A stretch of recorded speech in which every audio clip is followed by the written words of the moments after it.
নমস্কাৰ। দুটা সমস্যাৰিত শব্দ ছপা ছপা। প্ৰথম শব্দটোত প্ৰথম ছ লাগিছে আৰু দ্বিতীয় শব্দটোত দ্বিতীয় ছ লাগিছে। প্ৰথম ছ পদ আকাৰে পা, ছপা।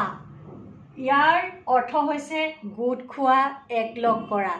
উদাহৰণস্বৰূপে শুকান ধানখিনি ছপাই অনা, শুকান কাপোৰখিনি ছপাই অনা, বা আঘোণ মাহত বৰষুণ দিয়াৰ আগে আগে ধানখিনি ছপাই আনিব পাৰিলে ভাল হয়।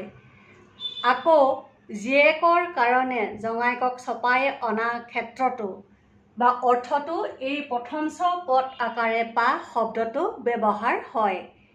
আনহাতে দ্বিতীয় ছ পদ আকাৰে পা, ছপা, এই শব্দটোৰ অৰ্থ হৈছে মুদ্ৰিত কৰা। কোনো কাগজ, টিন বা কাঠৰ ওপৰত যন্ত্ৰ সহায়েৰে চাপ মৰা অৰ্থত ছপা শব্দটোৰ ব্যৱহাৰ হয়। উদাহৰণস্বৰূপে মোৰ কিতাপখন এই মাহৰ ভিতৰতে ছপা হৈ ওলাব। আকৌ মোৰ নামত ছপা হোৱা গল্পটো দেখি মনটো উৎফুল্লিত হৈ পৰিছে। ধন্যবাদ।